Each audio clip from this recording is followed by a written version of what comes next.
Today I want to talk about anger and how to manage it. So regardless of the reason, anger can lead us to suffering and have adverse effects on our mental and physical well-being.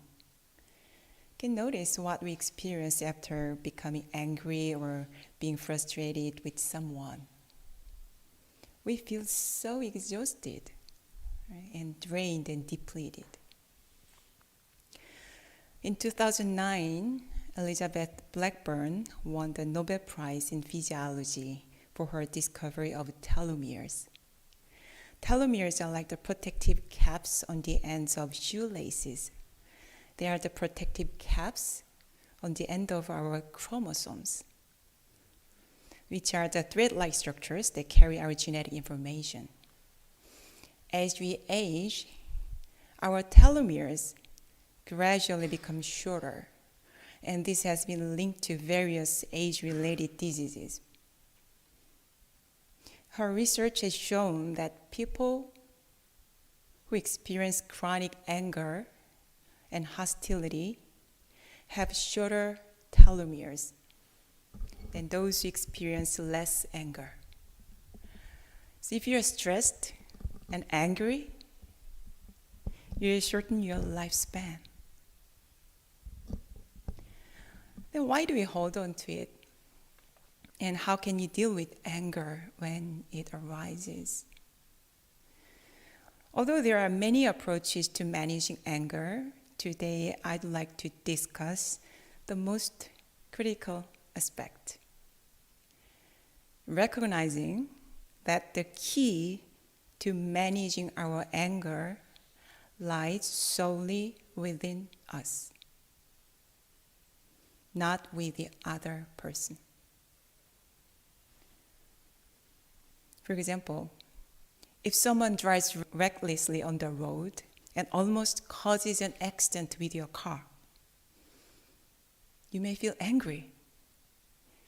You may think the person owes you an apology for that issue to be resolved.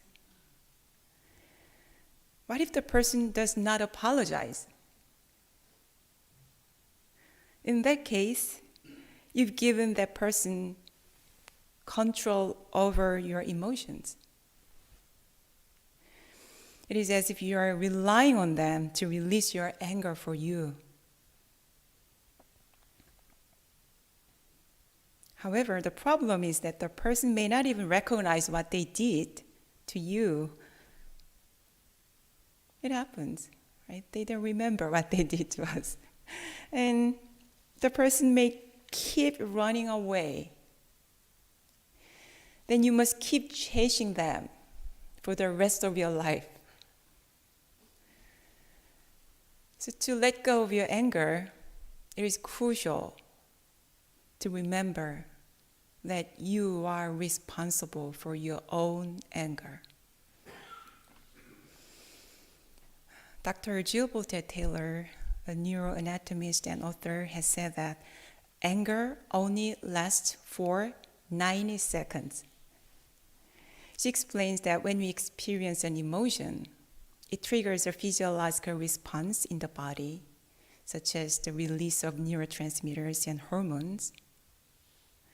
This response peaks at around 90 seconds and then dissipates. 90 seconds.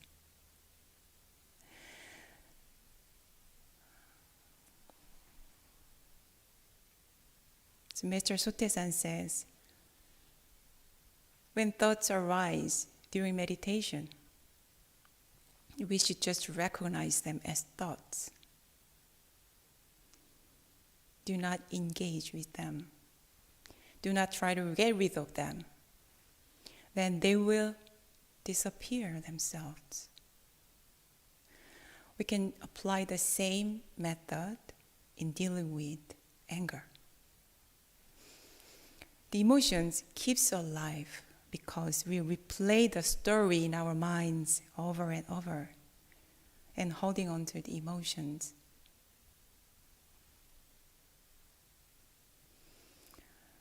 I'd like to share my personal experience about this.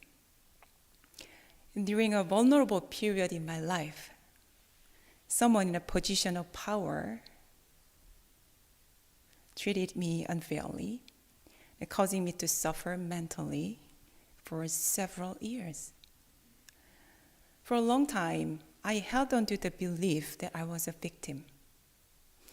And the memory made me feel uncomfortable for many, many years after that. Although I wanted to let go of the negative emotions, I didn't want to force myself to forgive. I thought that forgiveness should come naturally when I was ready. During that difficult time, my teacher told me that I was the only one who could make myself feel small, and that it was me, not the other person, who hurt me and who was underestimating myself. But at that time, I didn't fully understand the meaning behind these words. And years later, it dawned on me that I wanted to become the owner of my own emotions. I felt a sense of aspiration. Many self-help books discuss similar ideas, right? And perhaps that was what my teacher was trying to teach to me. But I wasn't ready to accept that at that time.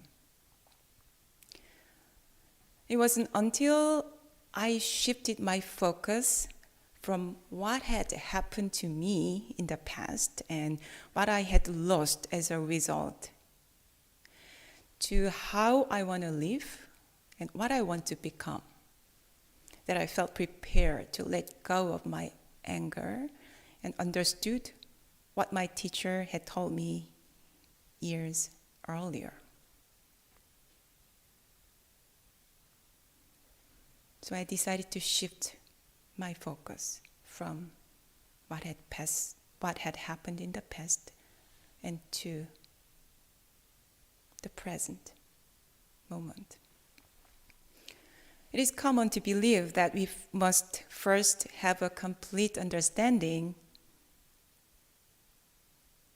to have a faith in a practice and to start doing it.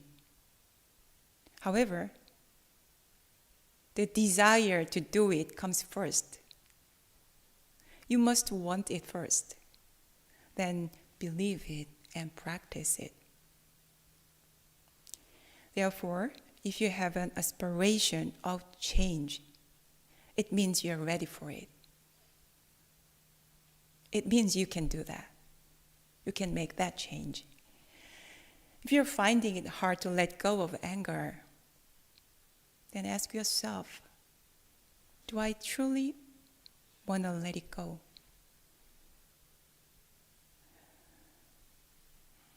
The next thing that I'd like us to remember in dealing with anger is when we feel angry, we need to pause. No matter what the situation, we need to pause. This may not be easy. It's like stopping a car rolling down a steep hill. It helps to breathe with your Danjeon awareness.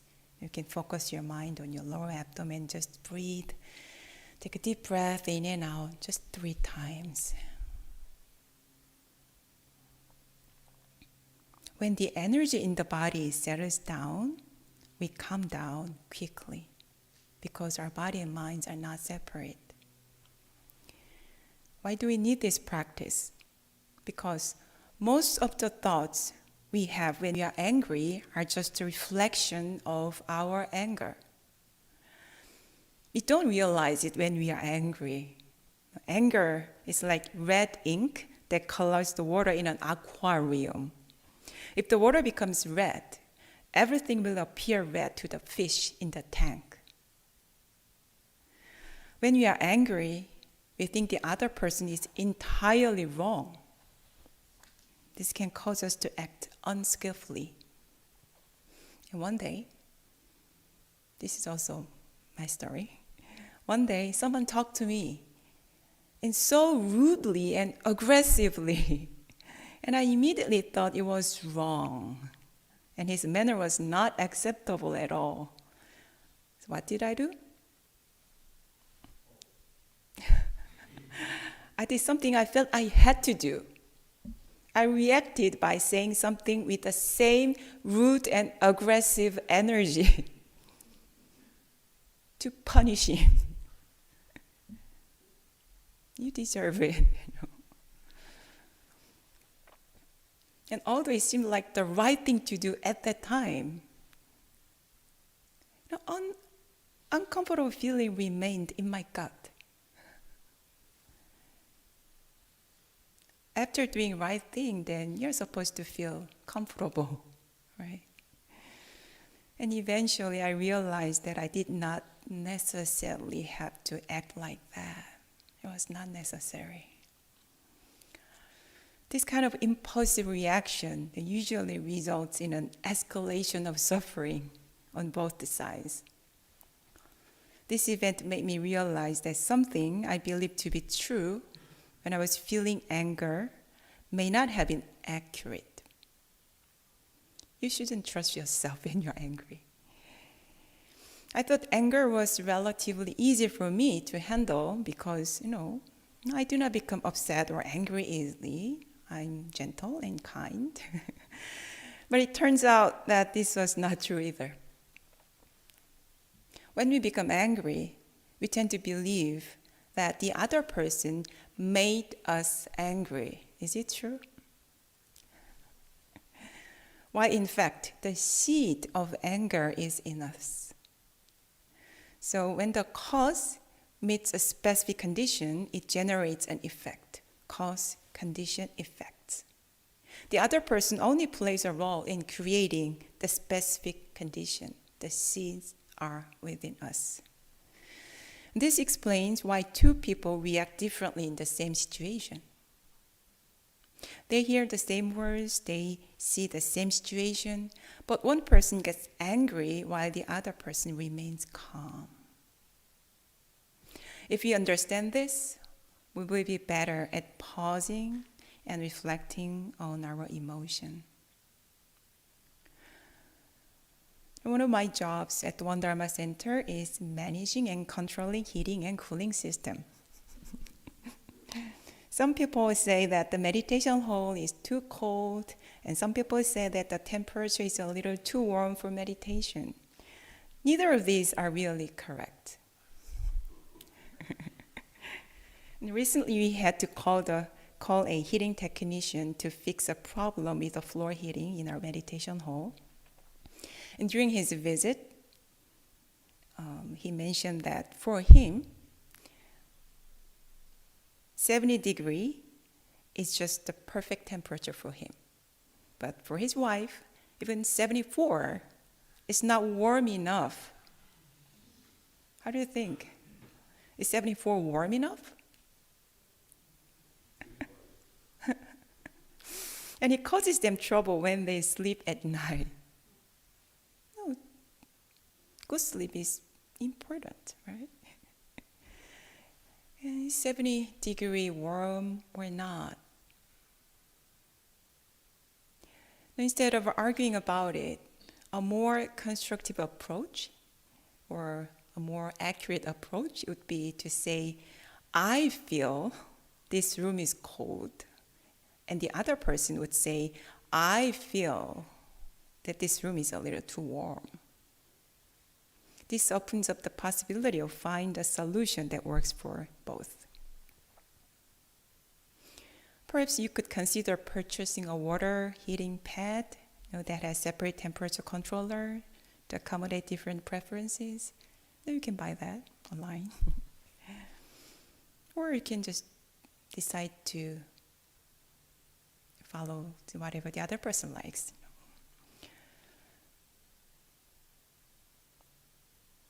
Just as different people respond differently to the same temperature, our minds can also have different reactions to the same sensory conditions. And we can only recognize this when we pause. and step back from our anger and become aware of what we are feeling. We need to step back and to have some distance from what we are feeling. And this doesn't mean that we have to ignore all the wrong behavior of other people in the society. So let me introduce a story in our scripture. One day, the son of a disciple of Master Sote-san was badly startled by a hunter's misfire. His son would have been killed. The disciple was wondering what the right choice and action would be if the worst case happened. He thought, should I just forgive him? Should I just accept anything that happens to my son because everything that happens has its reason? I practice and I learn cause and effect, the principle of cause and effect in the universe. So he asked to Master Sote-san,